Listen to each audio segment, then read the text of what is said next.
Welcome to the second video on my channel. This will be the second development video on Frontier, and in the last one I went ahead and just kind of introduced the channel, kind of introduced things, what the game is in a very generic or general sense. But now, instead of going into showing more gameplay or explaining development path and things like that, I wanted to go ahead and establish what the story is right now, the actual storyline, and how the world is built currently, written down, and with the lore and things like that. Now, I won't be going into lore today, but I will be going into mainly the story, and eventually we'll go into the lore because there's a lot of lore to talk about. There's a lot of things to get into, and I can't wait to get into those stuff with you guys. But first, I'm gonna take it easy. I'm gonna switch to start reading the storyline. I hope you guys are interested in this, and again, if you guys have any questions or if you have any feedback, always know that you can leave that in the comment section down below. And now I'll begin. In an unknown galaxy within the darkest and deepest regions of space, a large planet existed. Intelligent life walked its surface. These beings had geometric bodies. They called themselves Feigen. The Feigen taught themselves to harvest the land, build civilization, create culture, and began to name the planet and its known providences.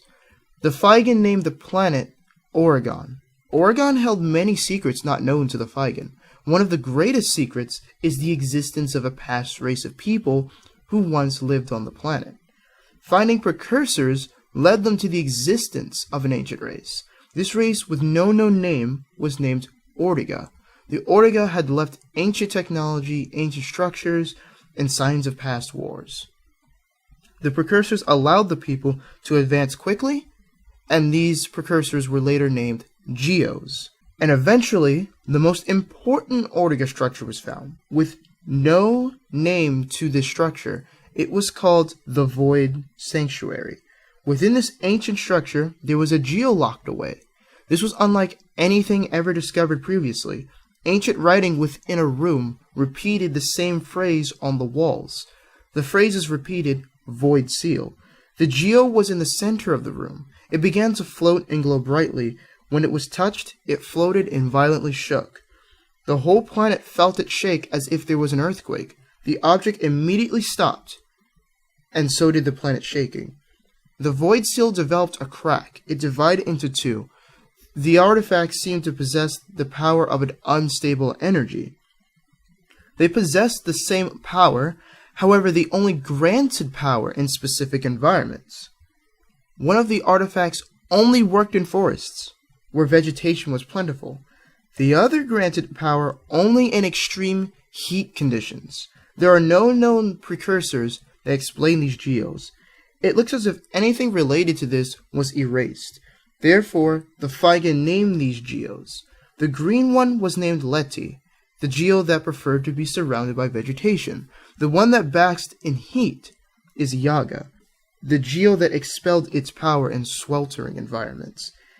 After acquiring the Void Seals, one group decided to take Yaga to the Scorched Lands in a different providence. The other group took Leti and lived deep in the ancient forests. The Scorched Lands were named Sindria, and the land of vegetation was named Avara.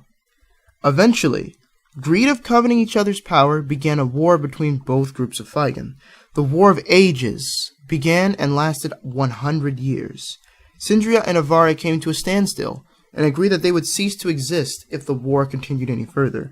To end the war, the elders of both provinces met in an ancient oceanic structure between both continents named the Sea Steeple.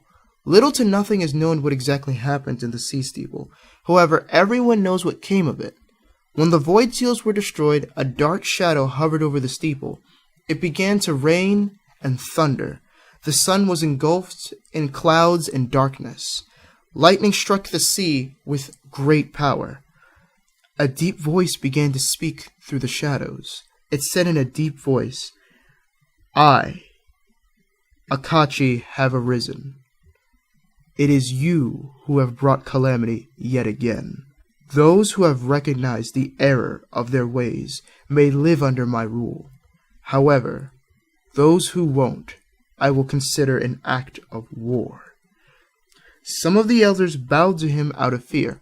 Others bowed in agreement as if conspiring with him prior to this event. Others refused to be intimidated and wanted this being gone. They refused to kneel and challenged his power out of defiance and pride. The artifact shattered into dust, and its power created imbalance and reverberated throughout the planet and its inhabitants with the Void Seal's energy. Everything had absorbed small amounts of the Void Seals and gained the power of both halves, and can now use the power anywhere. This energy was Espa. With the Avaran and Sindrian councils divided, some Feigen conspired with this being out of fear or for lust of power, while others mustered the courage to thwart this being of darkness. This ignited the war that will end all wars, the war of the New Frontier, a war against Feigen and the entity shrouded in mystery, the being that lives in cracks of Oregon shadows, Akachi. The planet will never be the same. New creatures walk the land, new environments have been born, new threats will emerge. This is the New Frontier.